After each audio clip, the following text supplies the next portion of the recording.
नमस्कार, आदाब, सत श्री अकाल, जय श्री कृष्णा। आप देख रहे हैं टेलीकॉम गुरु सिकंदर कुमार।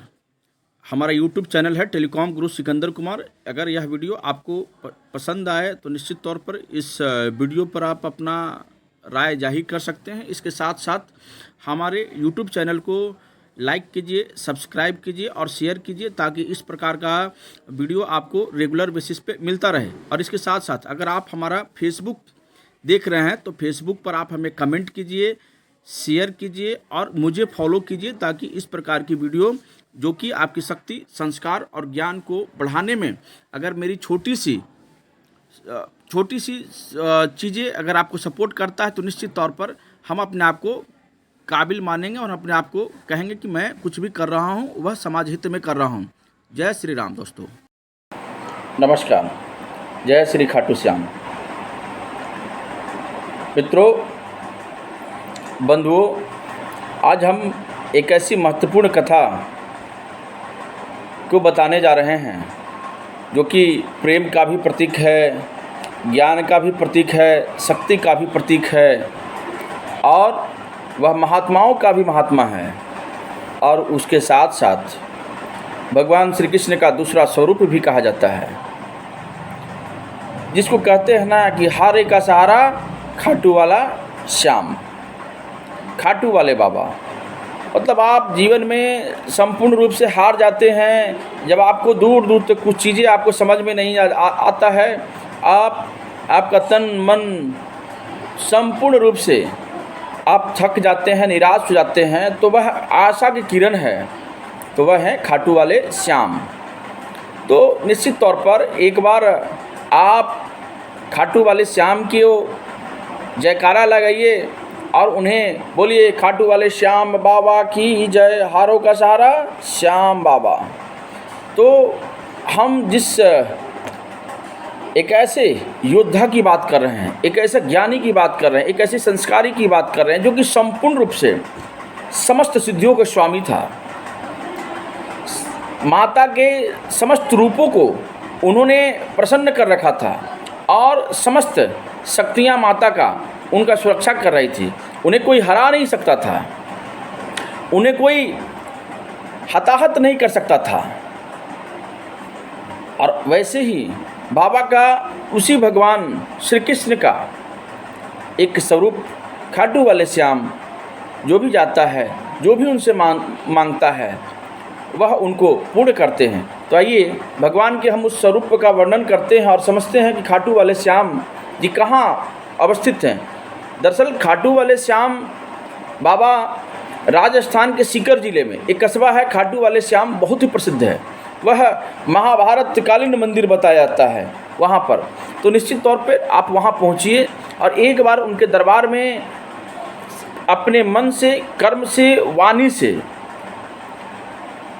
पूरी तरीके से समर्पण की भावना लेकर के जाइए। निश्चित तौर पर आपकी समस्या का समाधान होगा।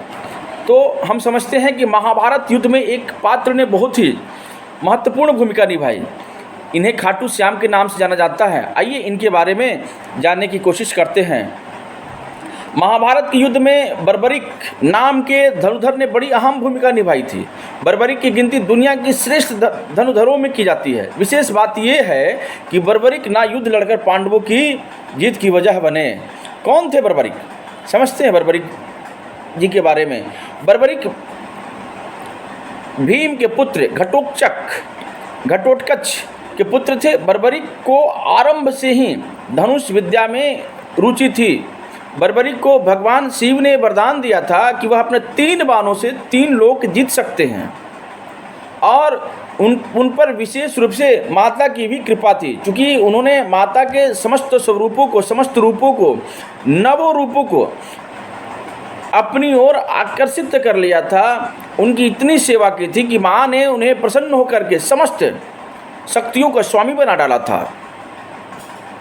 तो कहा जाता है कि भगवान शिव ने उन्हें 3 अमोघ बाण दिए थे। वह 3 अमोघ बाण जब महाभारत का युद्ध आरंभ हुआ तो भगवान कृष्ण इस बात को जानते थे। भगवान श्री कृष्ण की जब चिंता हुई, महाभारत के युद्ध को लेकर भगवान श्री कृष्ण को भय सताने लगा कि अगर बर्बरिक युद्ध में शामिल हुए और कौरवों की तरफ से युद्ध किया तो पांडवों की हार सुनिश्चित है, उसको कोई जिता नहीं सकता, क्योंकि बर्बरिक को भगवान शिव और माता भवानी के समस्त रूपों का वरदान था। भगवान की चिंता थी बर्बरिक हारने वाले सेना का साथ देंगे और कौरवों की इस युद्ध में हार हो रही थी, इसलिए भगवान श्री कृष्ण ने बर्बरिक को युद्ध से दूर रखने की एक युक्ति निकाली। अर्जुन के साथ बर्बरिक से मिले भगवान श्री कृष्ण वेश बदलकर जब भगवान अर्जुन के साथ बर्बरिक से मिलने पहुँचे, बर्बरिक युद्ध के लिए निकलने ही वाले थे। बर्बरिक के तर्कस में 3 तीर देखकर भगवान का वेश धरे कृष्ण ने उनका मजाक उड़ाते हुए चुनौती दी, अगर श्रेष्ठ धनुधर हैं तो सामने खड़े पीपल के पेड़ के सारे पत्ते एक ही तीर में गिरा कर दिखाए। बर्बरिक भगवान की बातों में आ गए, तीर चला दिया, जिससे कुछ क्षणों में ही सभी पत्ते धराशायी होकर के गिर गए और जिससे कुछ क्षणों में ही सारे पत्ते जो है धराशायी होकर के गिर गए और तीर श्री कृष्ण के पैरों के पास चक्कर लगाने लगा। जिस उस तीर का अनुसंधान करके जिस पीपल के वृक्ष पर उन्होंने उस पत्तों को मारा था, वह पत्ता गिरने के पश्चात जो है उसके बाद भगवान श्री कृष्ण के पैर के नीचे वह जो तीर है ना, वो आसपास गुजरने लगा। बर्बरिक समझ गए भगवान की बात। इस पूरे घटनाक्रम में बर्बरिक की तीरंदाजी का पता करने के लिए श्री कृष्ण ने चुपके से एक पत्ता अपने पैर के नीचे दबा लिया था।